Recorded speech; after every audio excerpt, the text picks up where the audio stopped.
It was just Christmas that went by, and things were getting busy.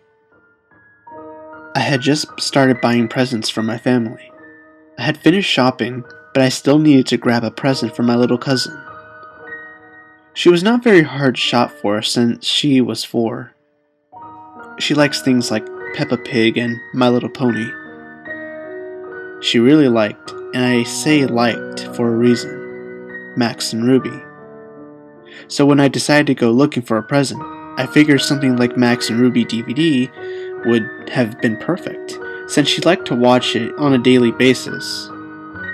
However, Christmas meant that most of the online DVDs were sold out on most places. I went to look on eBay as well, but figured I could not trust what the condition of the DVDs would have been in, so I was stuck in a rut for a while, until that package arrived. I was at home still scrolling at the stupid DVD, until I heard a sound of something being pushed into the letterbox. I caught hold of it before the dog did, and looked at the package. It seemed to have been wrapped fairly badly, with what looked like grease stain marks and stains on it. Naturally, like anyone would, I decided to open the package. Inside was something I could not explain. It was a Max and Ruby DVD, but I had not seen one like it online. It was like some little kid drawn on the front of the cover with a marker. The title was just Max and Ruby, with what looked like a poorly drawn illustration of Max and Ruby on the front. There were no names of anything, but on the back it had a list of 4 episodes, all with blunt titles. Episode 001, Episode 002, Episode 003, Episode 004. I gave the DVD a watch over, and to my surprise the episodes were all perfect quality, and seemed to have no flaws. It was as if it was a real DVD, just with a homemade cover. The only thing that I thought was odd was the episode selection screen. The episodes had names, but they were all called Max and Ruby 1, with the numbers being changed as I went down the list.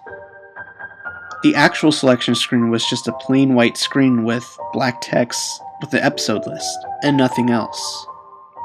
I decided to change the cover to something a little nicer by printing a DVD cover of what I found on Google and tracked down the names of the episodes so they were labeled right.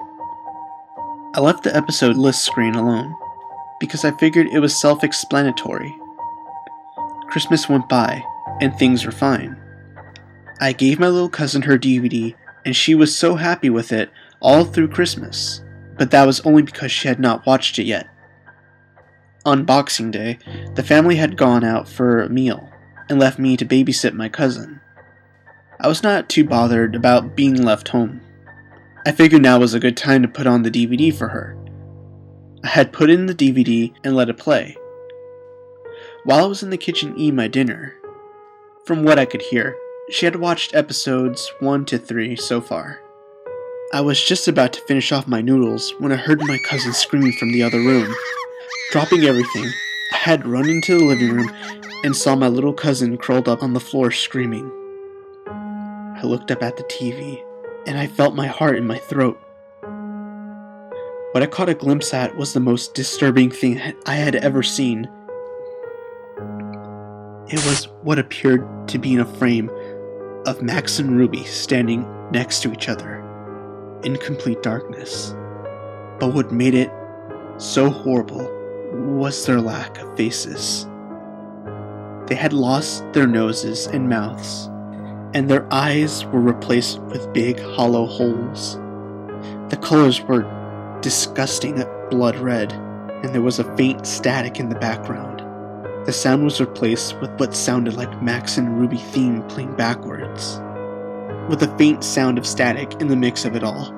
It had been the most disturbing thing I had ever seen, and it must have been on screen for at least 20 seconds before the screen went to black and the DVD turned off. Which alone was weird because DVDs do not usually turn off by themselves. I was able to calm my cousin down, telling her it was not real and she had just had a nightmare, as she had fallen asleep in front of the DVD. However, I knew in my mind It was completely real.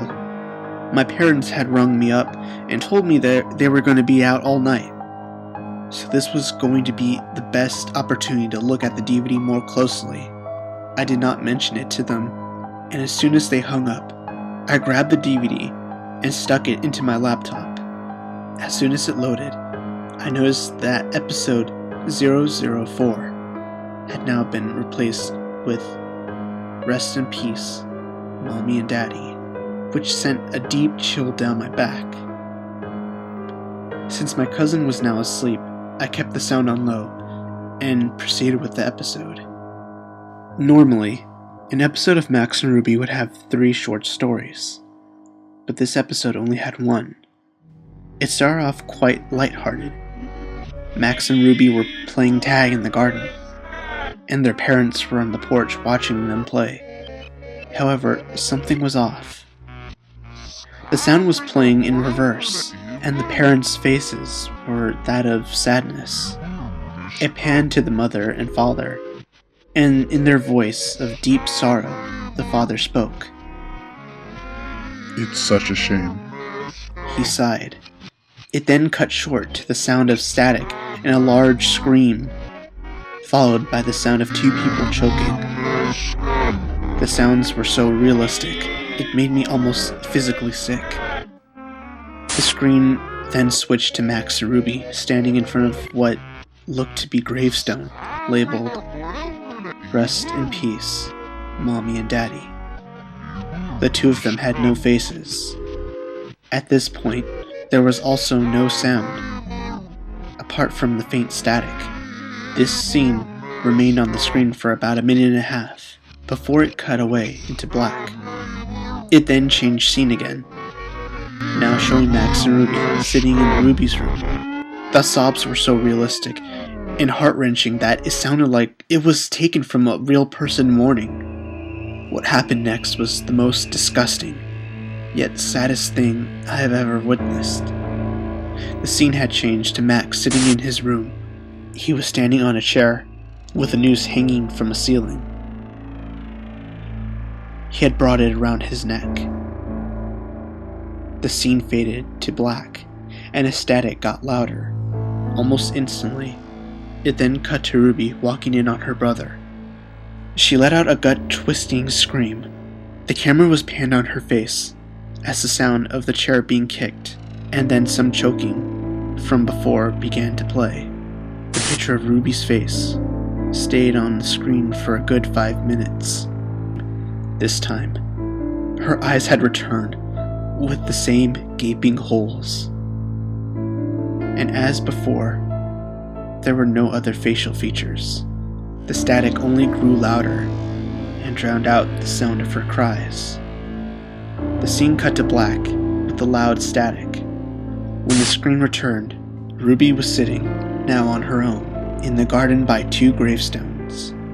One labeled, Rest in Peace, Mommy and Daddy, and the other, Rest in Peace, Brother. At this point, I had already been sick and was sitting all shaken. The episode had finally come to an end at last, as the Max and Ruby theme song played slowly in reverse. I was about to eject the DVD when the same image came up, like it did on the TV. This time, however, there was text above the 2 rabbits that said, "Death is our only release." It stayed on like this for a few seconds before the DVD finally popped out of my laptop. I sat there, trying to contemplate what had just happened. In my shock and fear, I made the stupid decision to break the DVD up as much as I could before leaving the house. Thankfully, I kept a few screenshots and saved them on my laptop. The next couple of days went past without anything unusual happening. I had a few nightmares about the DVD, but luckily that was all. My cousin had gone back home along with the rest of the family. It was a late night and my parents had gone out for dinner, leaving me to watch TV. I heard what sounded like something posting something through the door. At this point, The DVD had left my mind since I had not told anyone about it. However, it all came flooding back when I looked down at the letter in front of me. It was just messily folded up, and it read, "Death is our only release."